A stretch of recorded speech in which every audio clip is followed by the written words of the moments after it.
Kai, 10 years old. A Hawaiian boy in kapa cloth shorts and a lei made of seashells, always carrying his grandfather's wooden fishhook necklace. He speaks to sea creatures, but only when adults aren't listening. Bubbles, the forgetful pufferfish. A round blue pufferfish who sneezes glittering bubbles that can heal coral, but he keeps forgetting where he left them. Tutu Makani, grandfather.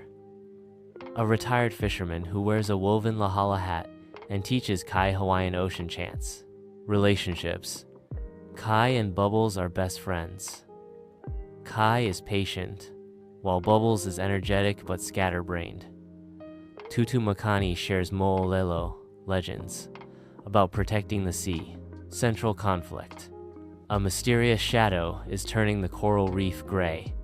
To save it, Kai and Bubbles must follow Bubbles' glitter trails through a rainbow underwater cave, unravel a sea turtle's riddle about the heart of the ocean, outsmart grouchy eels guarding the last healthy coral patch,